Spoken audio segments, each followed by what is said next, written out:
Okay, so let us start today's class. Okay, so I think in the last class we are discussing about the preparation of aryl halides. Okay, so we have discussed the preparation of aryl halides starting from your benzene diazonium chloride. Okay, so we saw that in the last class from benzene diazonium chloride almost all the aryl halides can be prepared right from your fluorobenzene to chlorobenzene to bromobenzene and also your iodobenzene. Fine. Now there is a direct method. Okay, there is a direct method for the preparation of your aryl halide starting from benzene, the direct halogenation. So today we shall be discussing those type of question answers. Okay, so today's topic is going to be electrophilic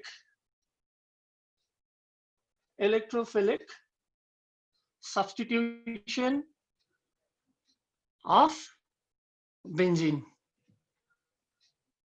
Okay, electrophilic substitution reactions of benzene. So we have seen in your class 11 that okay, benzene they undergo electrophilic substitution reactions. Okay, benzene they undergo electrophilic substitution reactions. Okay, so in this particular topic, we shall study some of the electrophilic substitution reactions of benzene. Okay.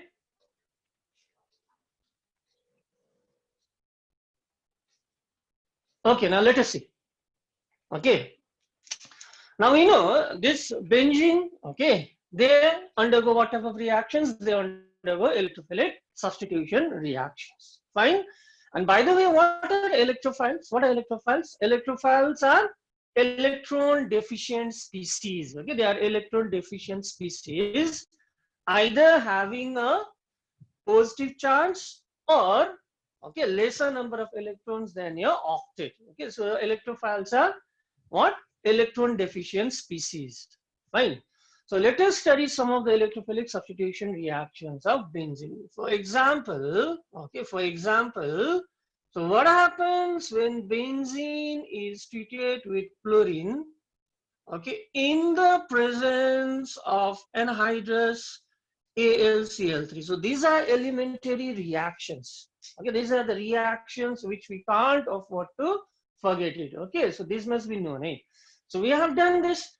So when benzene is treated with chlorine in the presence of anhydrous AlCl3, or sometimes instead of anhydrous AlCl3, FeCl3 might also be given. Either of these. What happens? One of the hydrogen will get substituted by chlorine.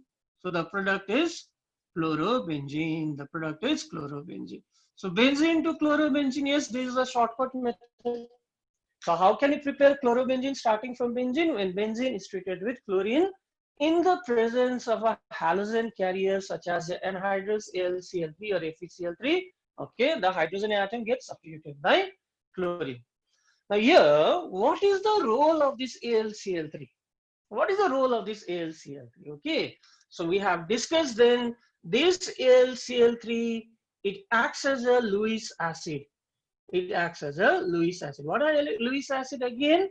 These are electron deficient species. Okay, so how come this AlCl3 acts as a Lewis acid? Let us see. Someone tell me, aluminium, it belongs to which group in the periodic table? Aluminium belongs to group 13, exactly.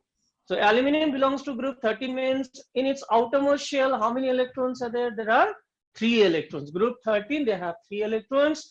Elements belonging to group 14, carbon family, they have 4 electrons. Elements belonging to group 15, nitrogen family, they have 5 electrons. Similarly, elements belonging to group 16, oxygen family, they have 6 electrons, right? And elements belonging to group 17, the halogen family, they have 7 electrons in the outermost shell. So aluminium, it has 3 electrons in the outermost shell. So since it has 3 electrons, all the 3 electrons are used in bond formation with chlorine. It has 3 electrons in the outermost shell, and it uses all the 3 electrons in the formation of your covalent bond. So in AlCl3, how many electron does aluminium have? Look out here, 2 electron, 2, 2. So how many electron does it have? It has 6 electrons.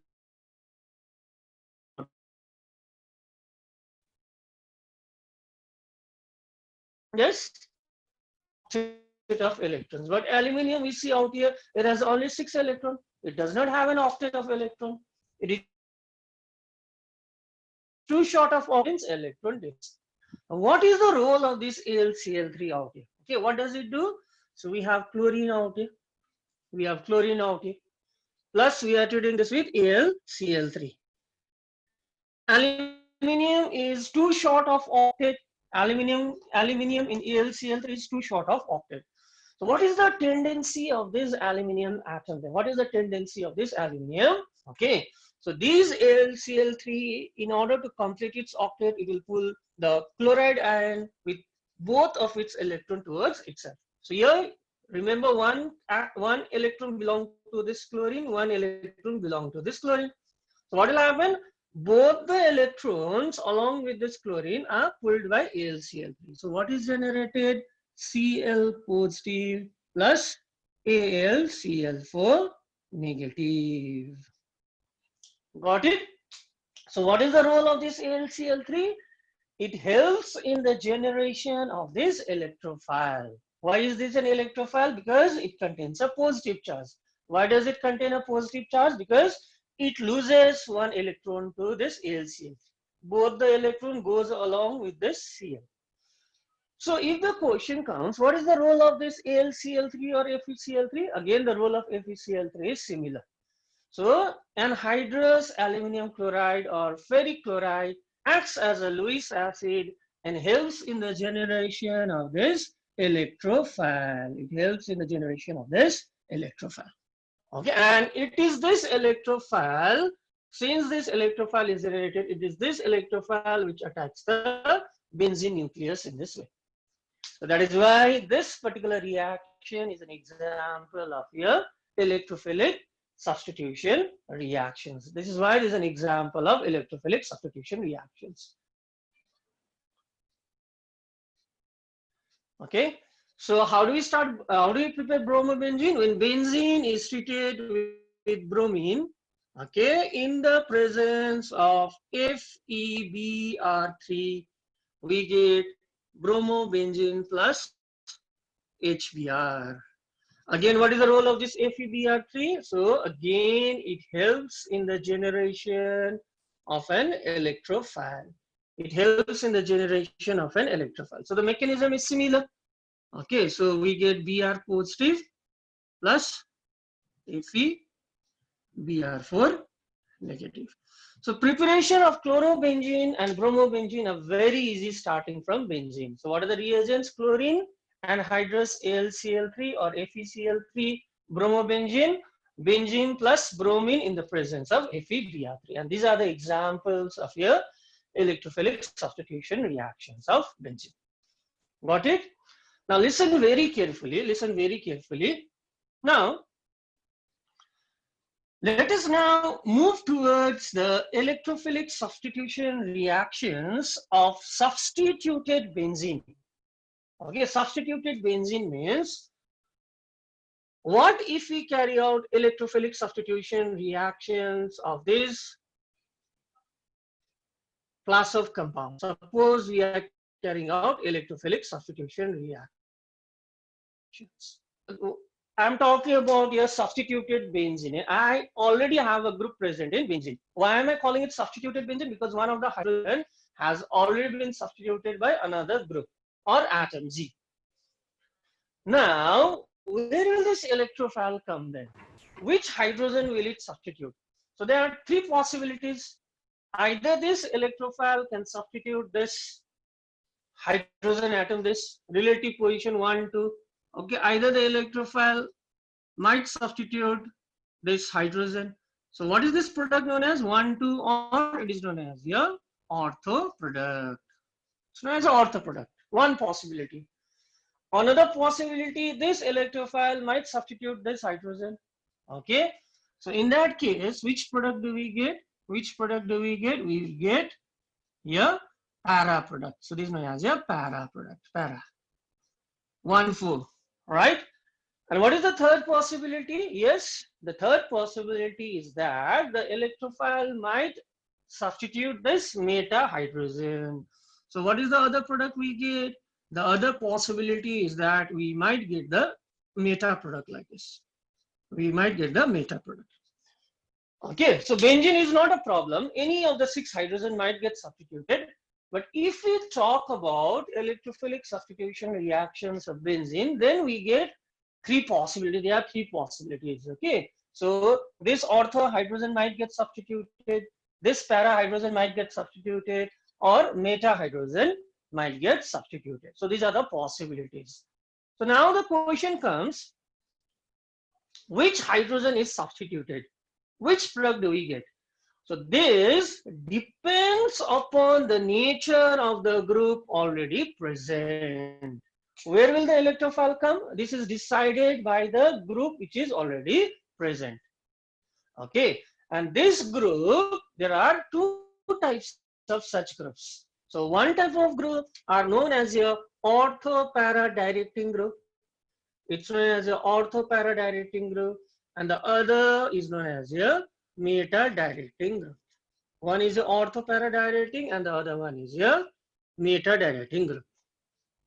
Okay, so this group G are of 2 types. One group directs the incoming electrophile to the ortho and para position, we get ortho-para product, and the other type of group directs this electrophile towards the meta position. So in class 12, we need to know which groups are ortho-para directing group, which groups are meta directing group. Okay, so the explanation was there in the class 11. We have done in details. So once again, let us recapitulate. Under this ortho-para directing group, all the halides comes under this ortho-para directing group. Your chloride, fluoride, bromide, iodide, all these will direct the incoming electrophile to the ortho and para position. Okay, the other group is known as your alkyl groups. So very, very, very important. That means all alkyl groups are your ortho-para directing groups. Methyl group, ethyl group, okay, whatever alkyl groups are there, that will direct the incoming electrophile to ortho and para position. Next. Now all the atoms which has a lone pair of electron like this, oxygen, if OH group, if it is attached to benzene ring, it has a lone pair of electron. This comes under ortho-para directing. Your NH2 group, again nitrogen has a lone pair of electron. This comes under ortho-para directing group. Alkoxy groups, OR groups, it has a lone pair of electron. It comes under ortho-para directing group, etc., etc. So all these are the examples of ortho-para directing group. So what comes under this category?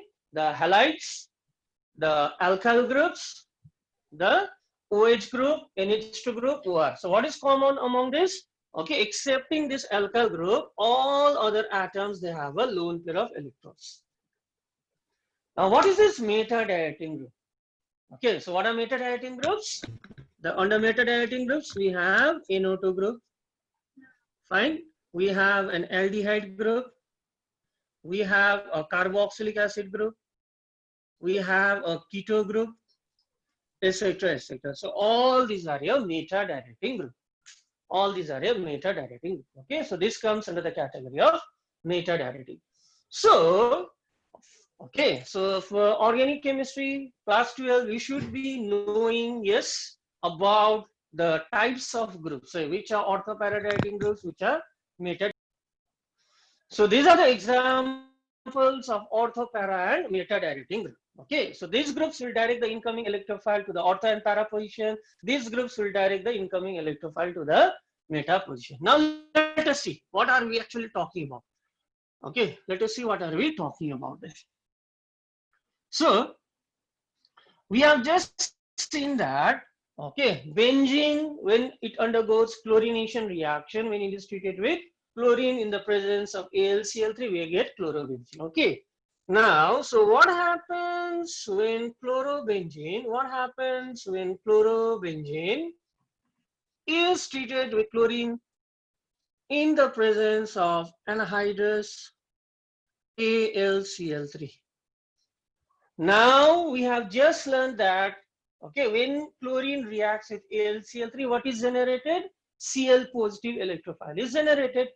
Okay, and this group It comes under which category? Halide? Yes, it comes under ortho-para-diating group. That means the second chlorine, okay, the electrophile Cl positive will be directed towards which position? This ortho-para-diating means it will direct the incoming electrophile Cl positive to the ortho and para position. So when chlorobenzene is treated with chlorine in the presence of anhydrous AlCl3, yes, what do we get? We get, where will the second chlorine come? It will come in the ortho position like this. Okay, this is known as ortho dichlorobenzene or 1,2 dichlorobenzene. Plus we get para dichlorobenzene or 1,4 dichlorobenzene. And always remember the para product will be the major product. Major means it will be formed in greater amount. Okay, so this is quite stable as compared to this. Why? Because there's a steric repulsion, they are quite close to each other. So there is a chances of repulsion. So it's unstable. And since it is quite unstable, this will be formed in lesser amount. Whereas the major product will be the para product. Got it? So this is why this needs to be remembered. So if you remember this chart, yes, chlorine, ortho-para-diating. So what if I treat this with chlorine, AlCl3, which group will be introduced? Cl. Where will the Cl be directed? Since this is ortho-para-diating, it will be directed towards the ortho and the para position this way. Okay. So let me give you one more example. So these topics are going to be really important. Okay, so these topics are really important. Now, what happens when benzene is treated with methyl chloride in the presence of anhydrous AlCl3? What happens when benzene is treated with methyl chloride in the presence of anhydrous? So this reaction is commonly known as a Friedel-Crafts reaction. As a Friedel-Crafts reaction. So in the similar way, we have CH3Cl. If I treat this with AlCl3, again, what will this AlCl3 do? It will pull the chlorine along with its electron. So what is the electrophile generated out here? CH3 positive and AlCl4 negative. So this electrophile will be generated. Any alkyl group, it can be ethyl chloride, ethyl carbocation will be generated out here. Fine. So which group will be, so now which electrophile is going to attack benzene? Methyl carbocation. This electrophile is going to attack benzene. So what do we get out here? We get methyl benzene. What is the common name of this compound? Yes, we all know the common name of this compound is toluene. It's here toluene. So this is a very famous reaction, commonly known as a Friedel-Crafts alkylation reaction. Now, what happens if I treat this toluene with chlorine again in the presence of anhydrous AlCl3? Now, as soon as we see these two reagents, we know these two will react to generate an electrophile Cl positive. And where will that Cl positive come? It depends upon the nature of the group already present. So this is an alkyl group, methyl group. So all the alkyl groups, they are examples of, again, ortho-para-diating group. Okay, so where will the chlorine atom, which hydrogen will the chlorine substitute? It will substitute the ortho hydrogen and the para hydrogen. So which compound do we get? Yes, which compound do we get? We get 2-chlorotoluene or orthochlorotoluene plus what is the other possibility? The electrophile might attack the para position, so we get para-chlorotoluene or 4-chlorotoluene like this. So these are the products. So when toluene is treated with chlorine in the presence of AlCl3, an electrophile Cl positive will attack the ortho and the para hydrogen. Why? Because this alkyl group is an example of ortho-para-diating. Okay. Now I'm going to just do one very important reactions now. Okay. Now, I'll take the same compound toluene. I'll take the same compound toluene out here. I'll take the same compound toluene. Now, when toluene is again treated with chlorine, but here instead of anhydrous AlCl3, I use light. H mu stands for light. Okay, toluene in the presence of chlorine and H mu. So, in the presence of anhydrous AlCl3, electrophilic substitutions will take place. So, which hydrogen was getting substituted? The hydrogen of benzene nucleus was getting substituted. However, when toluene is treated with chlorine in the presence of light, it is treated with chlorine in the presence of light, what do we get? Here, side chain substitution will occur. Means these hydrogen will get substituted, not the hydrogen of benzene nucleus. Fine. So what do we get? We get CH2, and one of the hydrogen will get substituted by chlorine. So very important reactions. Okay. So when toluene is treated with chlorine in the presence of H mu light, in the presence of light, what happens? Side chain substitution occurs, or side chain halogenation occurs. When chlorine is treated with anhydrous AlCl3, the hydrogen of benzene nucleus will get substituted. So this group is known as a benzyl group. So what do we get out here? We get benzyl chloride. We get benzyl chloride. What do we get? We get benzyl chloride. Fine. Now similarly, when toluene is treated with bromine in the presence of light, similar conditions. So what do we get again here? Side chain substitution will occur. Means one of the hydrogen of this alkyl group will get substituted by bromine out here. So we get benzyl bromide. So what do we get out here? We get benzyl bromide.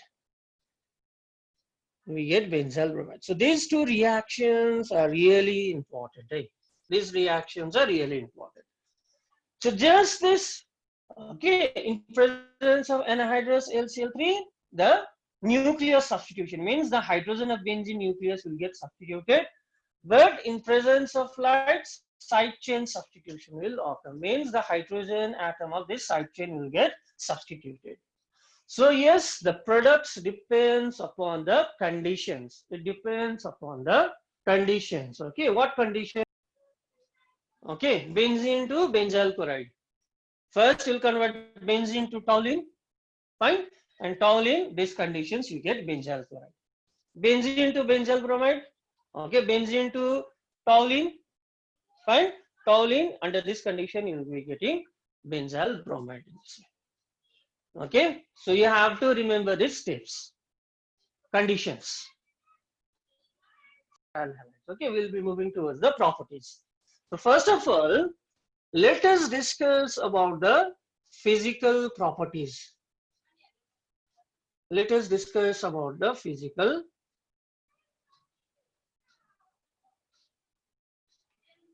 properties. Then we'll be moving towards the chemical properties. Okay. So physical properties, yes, some questions might come from these physical properties. So let us discuss the order of density. Okay, so as the molecular mass increases, the density also increases. So what is the order of density among alkyl halides?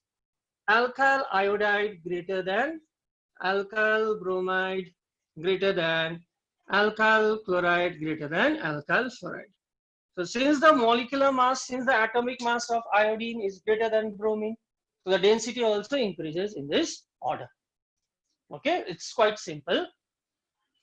So second, let us discuss about the solubility. So I'll discuss a bit about your solubility. Okay, now we know polar compounds are soluble in polar solvents. What do you mean by polar compounds? Where the charges are separated. What are polar solvents? Again, where the charges are separated. So give an example of a polar solvent. The example of polar solvent is water. Okay, is water. Since oxygen is highly electronegative, it has a negative charge, and hydrogen, they have positive charges like this. So this is considered as a polar solvent. So polar solvent means where charges are separated. Okay. Now let us discuss about this alkyl halide. So we have a alkyl group like this to which halogen is attached. Again, there is an electronegativity difference. Okay, carbon and halogen, we know halides are highly electronegative. They are strongly electronegative elements. So because of electronegativity difference, again these bonds are polar in nature. So it is a polar, these are polar compounds. These are polar compounds. And we know that polar compounds should be soluble in polar solvents. That means all the alkyl halides, they should be soluble in water. But alkyl halides, although they are polar in nature, they are not soluble in water. Very important question. Alkyl halides, although they are polar in nature, they are not soluble in water. Why? Because only those compounds which is able to form hydrogen bonding with water are soluble in water. Okay. So what is the reason? Alkyl halides, RX. Okay. Although polar, alkyl halides, although polar are not soluble in water. Okay, because this is due to their inability to form hydrogen bonding. This is due to their inability to form hydrogen bonding with water. They cannot, although they are polar, but they cannot form hydrogen bonding with water. Since they are not able to form hydrogen bonding with water, they are insoluble in water. So very important question. Okay, so the question might come in. Alkyl halides, although polar in nature, are not soluble in water. So what is the reason? This is due to their inability to form hydrogen bonding with water. Okay, so this is the order of solubility. Now I'm going to discuss another important physical property, your boiling point.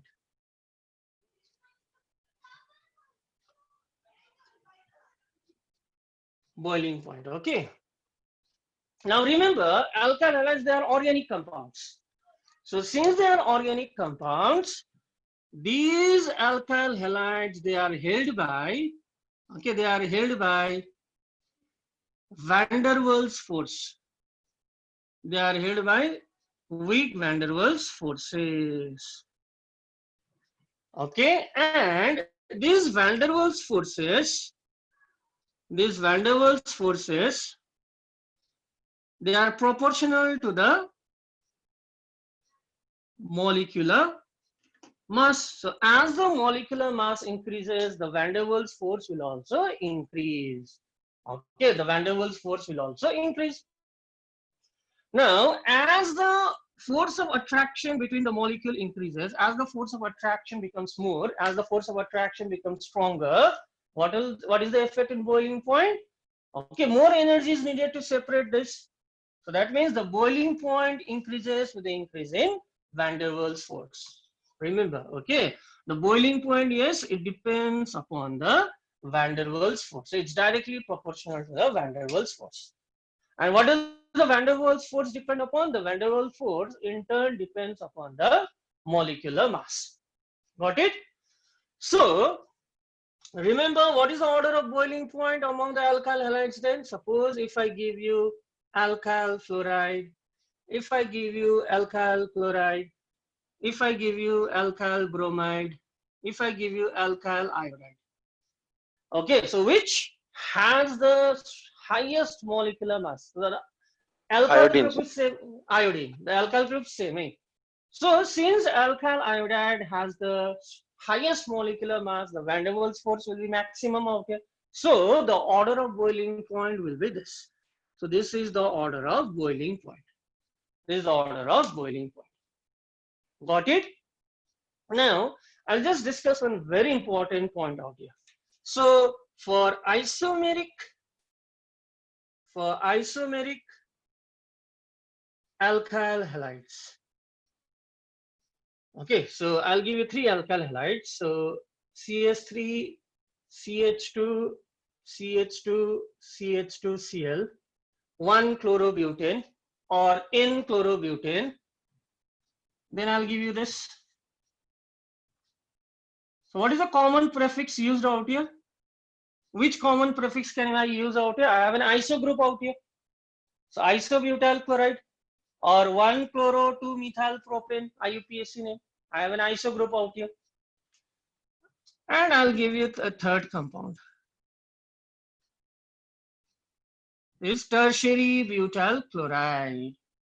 Now, if you see the molecular formula, these are all isomers. Eh? The molecular formula of all these three is C4H9Cl. Means they are isomers. They are isomers. So since they have the same molecular formula, which one will have the maximum molecular mass? Which one will have the highest molecular mass? सब में same ही होगा. Same होगा because they are isomers. Molecular formula same. Yes, molecular mass will be same. But here we see as the branching increases, with the increase in branching, the molecule tends to become more and more spherical. The molecule tends to become more and more spherical. And we also know the fact that of all the shapes, a sphere has the least surface area. And as the surface area decreases, the van der Waals force will also decrease. Got it? With the increase in branching, the molecule tends to become more and more spherical. It tends to become more and more spherical. Fine? And as the molecule tends to become more spherical, what will happen? The surface area will decrease. Okay? As the surface area decreases, the van der Waals force will decrease. And as the van der Waals force decreases, what will happen to the boiling point then? Yes? The boiling point will also decrease. So for isomeric alkyl halides, remember, with the increase in branching, the boiling point will decrease. So this is the order of boiling point among the isomeric halides. Okay, so you can just write it down out here. With the increase in branching, okay, the molecule tends to become more spherical. Okay, so I'll just write it down out here. With the increase in branching, the molecule tends to become what? The molecule tends to become spherical. Okay, so as a result, what will happen? The surface area decreases, okay, and hence the boiling point also decreases with the increase in branching. So with the increase in branching, the molecule tends to become more and more spherical. So as a result, what will happen? The surface area decreases. And as the surface area decreases, the van der Waals will decrease and the boiling point will also decrease. So this is a very, very, very important point. Okay. So the last physical property we'll be discussing is here.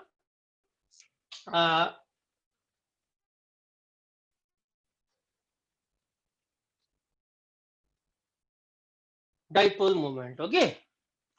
Now, what is dipole moment? Dipole moment is a product of charge and the distance between the charges.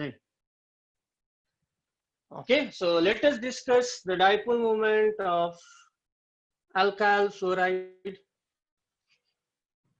your alkyl chloride, your alkyl bromide, and alkyl iodide.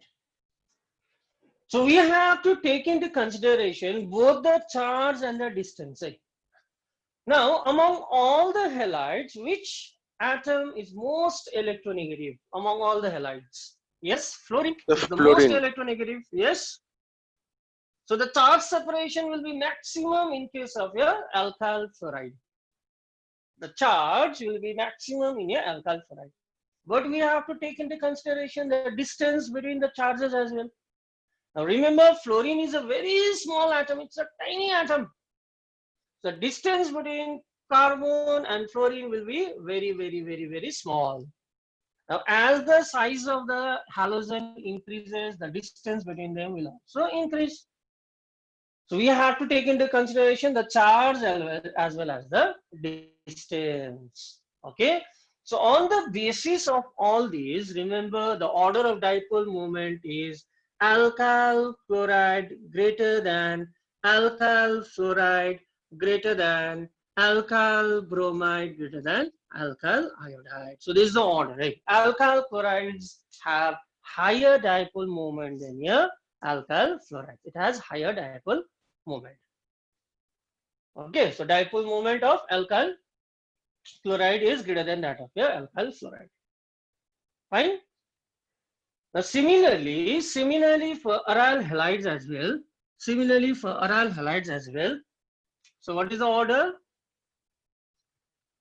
Alkyl aryl chloride, one of chlorobenzene, it has greater dipole moment than fluorobenzene.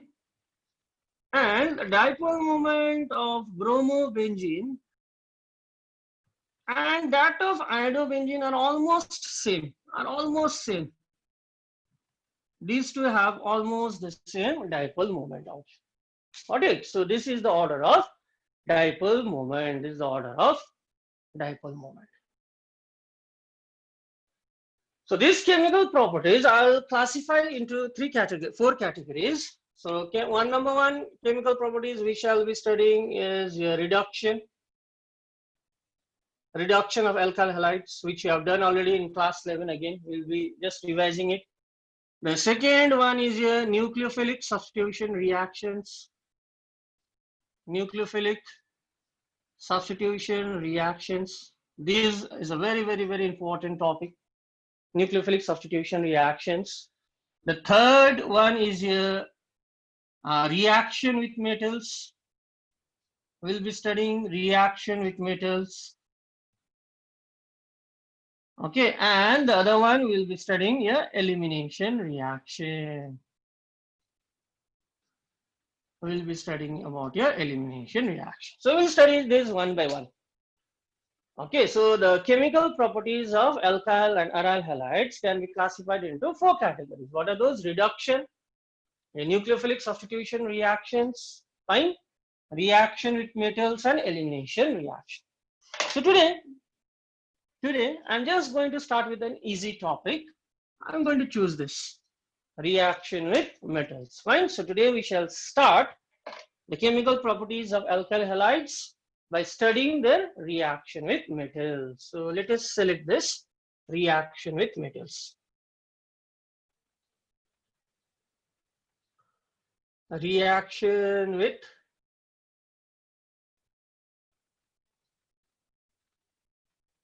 metals.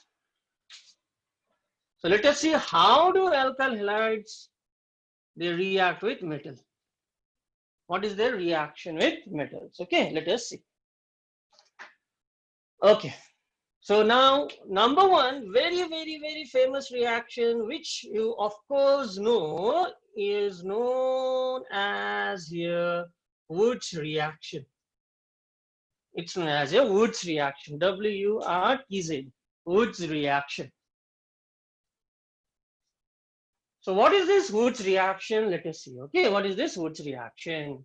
So when two molecules of alkyl halides, so I'm going to write down alkyl halides in this way. Okay, when two molecules of alkyl halides reacts with metallic sodium in the presence of dry ether. Okay, so what will be eliminated out here? NaX, sodium salt will be eliminated. So 2NaX will be eliminated. And remember the two alkyl groups like this, they form a bond with one another. They form a bond with one another like this. They form a bond with each other. They form a bond with each other like this. This reaction is commonly known as your Woods reaction. So if you are asked to write down the short notes on Woods reaction, what will be a language? So whenever you are asked to write down short notes, okay, I advise you don't memorize the language. So if you know the reaction, two sentence, okay, what is Woods reaction? The reaction of alkyl halides with metallic sodium in the presence of dry ether to give us what? What is this? This is an alkane. To give us alkane, to give an alkane is known as your Woods reaction. Khatam. Right? So we don't need to memorize the language out here. We just need to remember the reaction. So two molecules of alkyl halides reacts with sodium. What is the reaction? The two alkyl groups, they form a bond with each other. And remember out here, in this reaction, a new carbon-carbon bond is formed. A new carbon-carbon bond is formed. Okay. So suppose I take methyl bromide. Methyl bromide. Okay. How many molecules of methyl bromide? Two molecules of methyl bromide. Okay, it reacts with what? It reacts with metallic sodium, 2 moles of metallic sodium in the presence of what? In the presence of ether. In the presence of ether. So what happens? The two alkyl groups. What are the alkyl groups? CH3 will form a bond with another CH3. CH3 will form a bond with another CH3 out here. So two alkyl groups, they will form a bond with each other like this. CH3 will form a bond with another CH3. So in NEAT, what type of questions will come? Remember, in Woods reaction, a new carbon-carbon bond is formed. In Woods reaction, a new carbon-carbon bond is formed. So what is the other product? The other product is 2NABr. The product is 2NABr. Fine. So now, I'll give you some reactions. We now know that Woods reaction, what happens in Woods reaction? The two alkyl groups, they form a bond with each other. So which two carbon atoms form a bond with each other? The two carbon atoms which were originally attached to a halogen. The carbon atoms which are attached to a halogen, they form a bond with each other. So what are the two alkyl groups out here? One of the alkyl group is CH3CH2. Fine, and this will form a bond with another such alkyl group, CH2CH3. Yes, the other product is NaCl out. The other product is NaCl. Okay. Now out here, although one molecule is given, I have not written down two out here. Eh? Intentionally, I have written down only one. But I know in Woods reaction, alkyl halide, sodium ether, so this is a Woods reaction. So Woods reaction where two such molecules will react with each other. So what is the product? What is the alkyl group out here? CH3, CH3. So this alkyl group will form a new bond with another such alkyl group like this. It will form a bond with another such alkyl group. Got it? So the product is 2,3-dimethyl butane. So here we know, just by looking at the product, we see that this alkyl group and this alkyl group, they are forming a bond with each other. Two similar alkyl groups, they are forming a bond with each other. Yes, two similar alkyl groups, they are forming a bond with each other out here.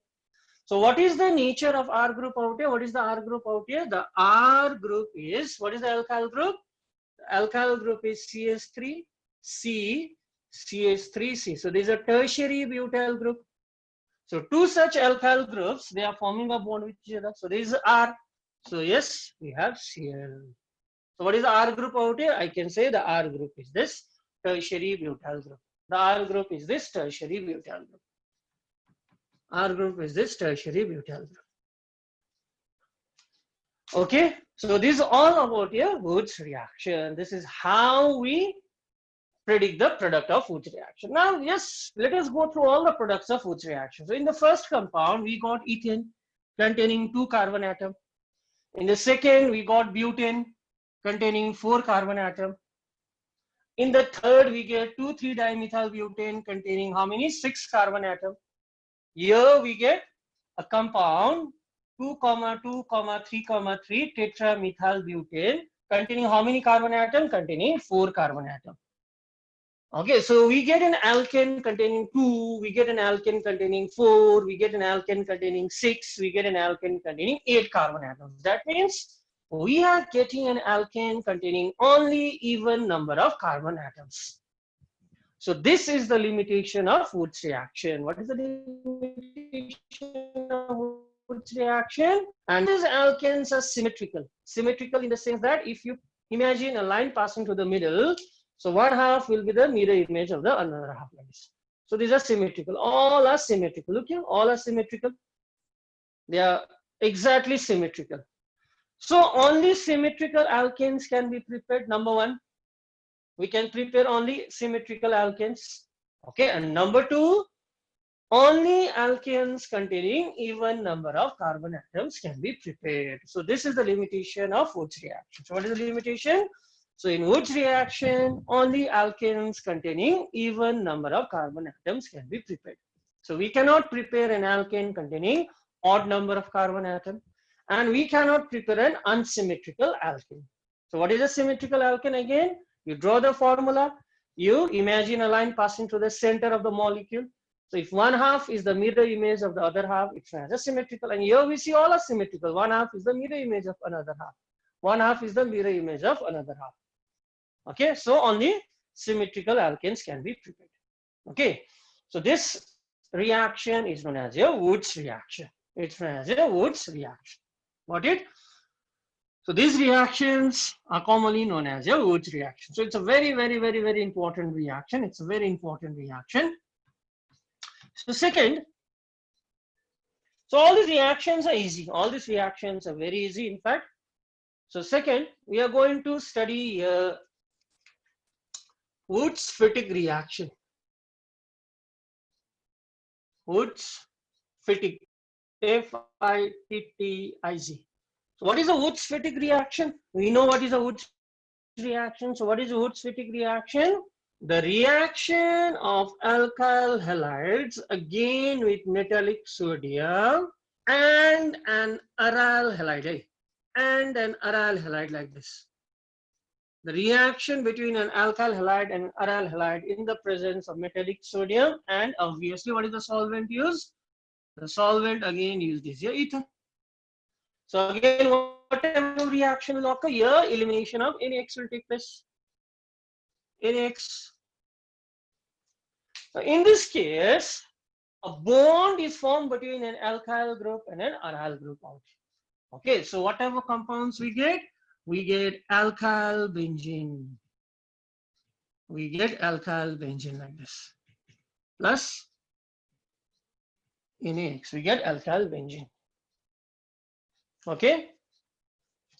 As for example, say methyl bromide or methyl chloride plus metallic sodium in the presence of chlorobenzene. In the presence of chlorobenzene, and obviously we should be using ether. We should be using ether. Okay, we should be using ether. Again, what will be eliminated out here? NaCl will get eliminated. Fine. So what do we get out here? A new bond is formed between this alkyl group and this aryl group. So what do we get out here? What is the alkyl group? CH3. It will form a bond with benzene ring like this. So we get toluene like this plus 2 NaCl. So this reaction is known as a Woods-Fittig reaction. Okay. So it's quite simple. So the last reaction under this category is known as just a Fittig reaction. Any guesses what is a Fittig reaction? So Wood's reaction between two alkyl halides. Wood's Fittig reaction between alkyl halide and aryl halide. So what should be a Fittig reaction then? So, दो aryl halide.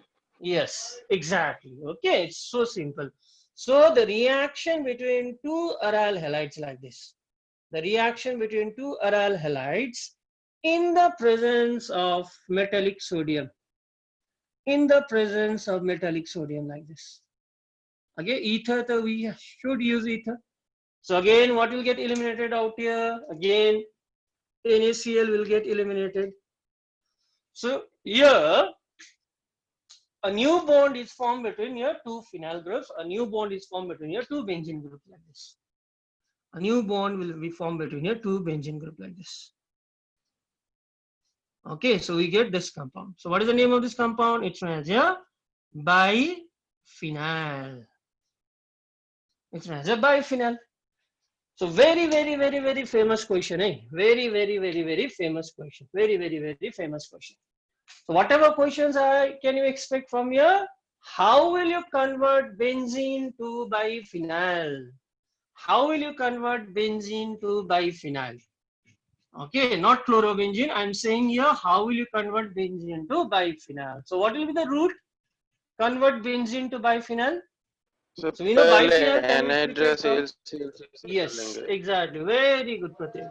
So if I treat this benzene, today we did this reaction in presence of chlorine and anhydrous AlCl3. What do you get? We get chlorobenzene.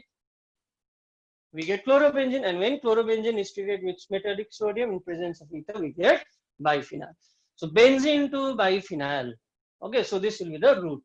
First, you convert benzene to chlorobenzene, fine, then to biphenyl. Okay, so give it a try out here. So benzene to biphenyl we have done. So if you can do this, nitrobenzene to biphenyl, okay, or aniline to biphenyl, or say benzene diazonium chloride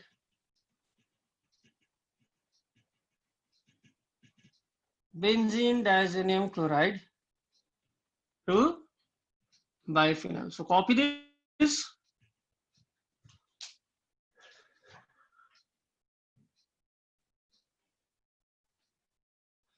So how will you convert nitrobenzene to biphenyl? So first we know biphenyl can be prepared by a Fittig reaction. And the Fittig reaction, what is the starting compound? Chlorobenzene. So our main purpose is to convert nitrobenzene to chlorobenzene. So what was the route? Yes, remember? Nitrobenzene, what did I say? Nitrobenzene, you carry out reduction in HCl, right? So what do you get? After reduction, what do you get? You get aniline. You get aniline. Fine? Okay. And aniline, if I carry out diazotization reaction, what is the reagent? NaNO2, HCl, 0 to 5 degrees Celsius. What do you get? We get benzene diazonium chloride. We get benzene diazonium chloride like this.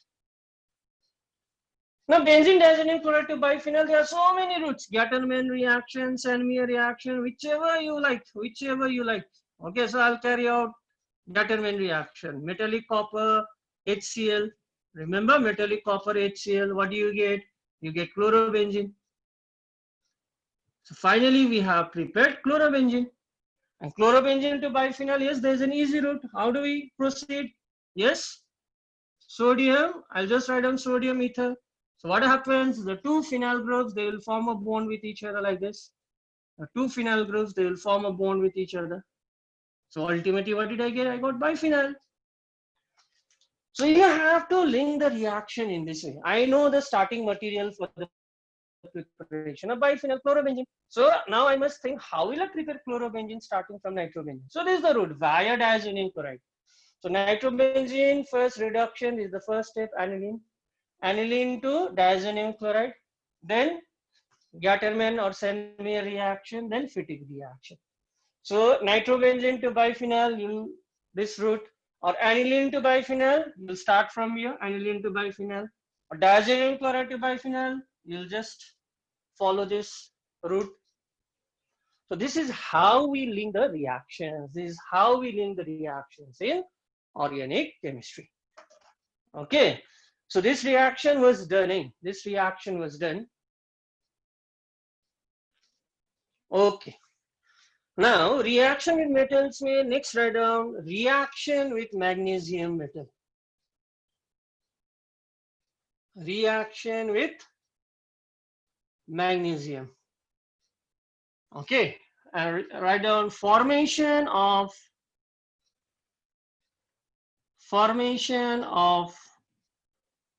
Grignard reagent. Formation of Grignard reagent. Very, very, very, very important topic. Very, very, very, very important topic. Okay, reaction with magnesium metal. Okay, so when alkyl halides are now treated with which metal? With magnesium metal. In the presence of what? In the presence of ether again. If the metal was sodium, Woods reaction. But here we are using magnesium metal. Okay.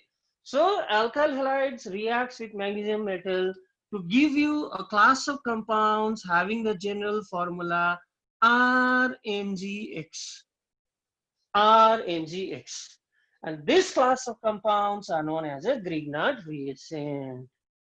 Okay, this class of compounds are known as a Grignard reagent. So what is the general formula of Grignard reagent, guys? It is RMgX. So if I treat say methyl chloride with magnesium in the presence of dry ether like this, so what will happen? Magnesium will come in between the alkyl group and the halide. So what do I get? I get methyl magnesium chloride, CH3MgCl. Okay. So if I treat, say, isopropyl chloride, if I treat isopropyl chloride with again magnesium again in the presence of ether, where will this magnesium come? In between the halogen and that carbon atom. Okay, so what will I get? CH3 is CHCl MgCl. Sorry, not Cl out here, we have CH3. So isopropyl magnesium chloride. So I can say isopropyl magnesium chloride. So reaction of alkyl halides with magnesium gives us a class of compounds known as a Grignard reagent having the general formula. What is the general formula of Grignard reagent? The general formula of Grignard reagent is RMgX. So this class of compounds are known as a Grignard reagent. So it's a very, very, very, very important compound in your organic synthesis. Okay, it has lots of reactions. We shall be studying about the reactions of Grignard reagent in the next chapter. Okay. Now, what is so important about these reactions? Now remember, Grignard reagents are RMgX. I'll just abbreviate it as GR. Stands for Grignard reagent. Okay, Grignard reagent reacts with compounds containing Grignard reagent reacts with compounds containing active hydrogen atom. Okay, to form or to give alkanes. So what have we written out here? Grignard reagent reacts with what type of compounds? Compounds containing active hydrogen atom. To give you what? To give you alkanes, to give us alkane. Okay, so what is this active hydrogen atom? First, let us understand that. What is this active hydrogen atom? Let us first understand that. Okay, so active hydrogen means the hydrogen which are attached to electronegative elements. The hydrogen which are attached to electronegative elements are known as the active hydrogen atom. For example, let us consider water. Let us consider alcohol. Let us consider amines, RNH2. Okay, so here this hydrogen is attached to an electronegative oxygen. So these are known as active hydrogen. This hydrogen is attached to electronegative oxygen. So this is known as active hydrogen. This hydrogen is attached to electronegative nitrogen. So these are known as active hydrogen. Fine. So what are active hydrogen? The hydrogen atom which are attached to electronegative elements. The hydrogen which are attached to electronegative elements are known as active hydrogen atom. Got it? So these Grignard reagents, what is the formula of Grignard reagent? RNGX reacts with compounds containing active hydrogen atom like this. So it reacts with water. It reacts with water like this. Okay, Grignard reagent reacts with compounds containing active hydrogen atom. To give you what? To give you alkanes. So now let us see the reaction. What happens actually out here? This alkyl group R will combine with active hydrogen atom to give us an alkane. And R will combine with H. But you need to remember this. R part will combine with the active hydrogen atom. Plus, what is the other compound? What is the other fragment? We have Mg out here. We have X out here, and we have OH. So if you want to write down the side product, this is the side product. This is the side product. So very important reactions. So Grignard reagent reacts with compounds containing active hydrogen atom. What happens during the course of the reaction? The alkyl group will combine with H to give you this. As for example, say if I have CS3Br. So if I'm given this transformation, so magnesium ether. Magnesium ether.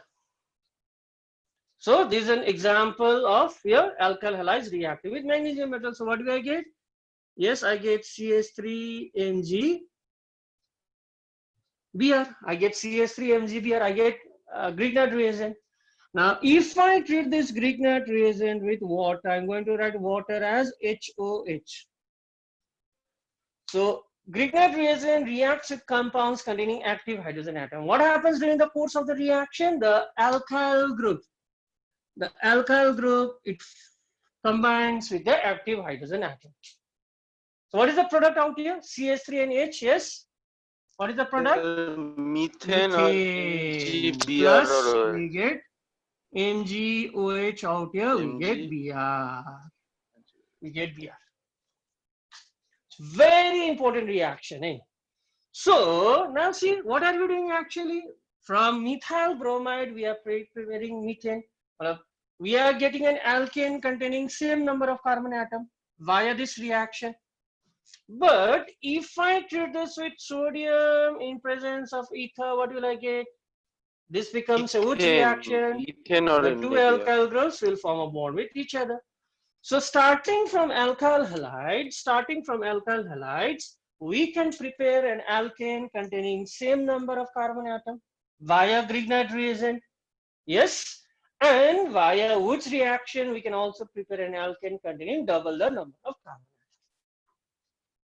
atom. Okay. Now see, you just do this. If I treat this with heavy water, what do I get? If I treat this with heavy water, what is heavy water? Heavy water, it's a water only, but instead of normal hydrogen, we have an isotope of hydrogen. So if I treat this with water, alkyl group combines with H to give you CH4. So here the alkyl group will combine with what? I'm using, instead of normal water, I'm using heavy water. So Methyl group, yes, it will combine with deuterium like this. It will combine with deuterium like this. So I get CH3D.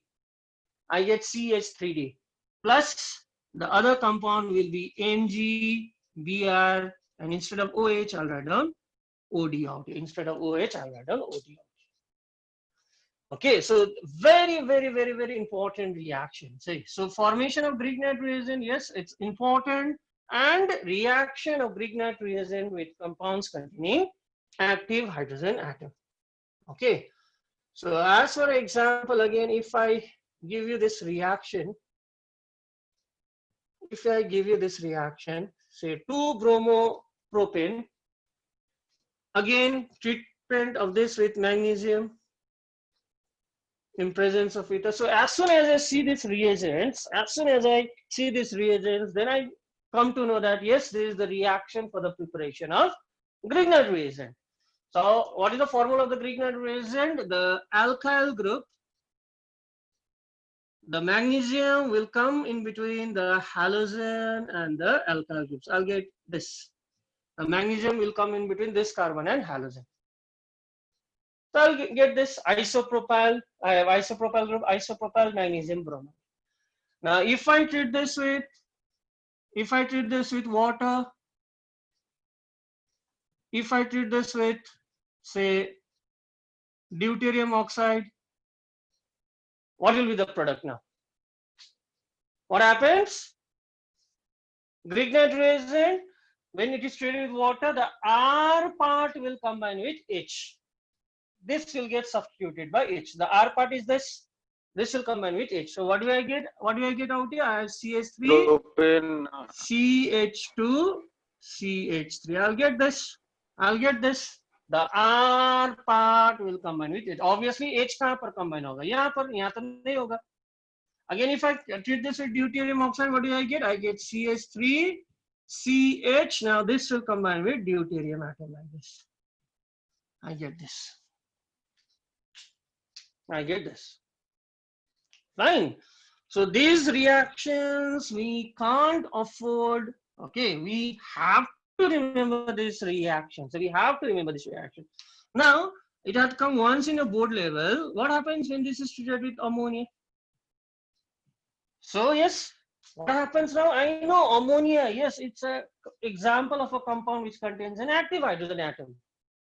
Ammonia, hydrogen is attached to electronegative nitrogen. So again, Grignard reagent, when it reacts with compounds containing active hydrogen atom, again, what will happen? The alkyl group will form a bond with ammonia like this. I'll get this product again. Okay. So these are very, very, very, very, very important set of reactions.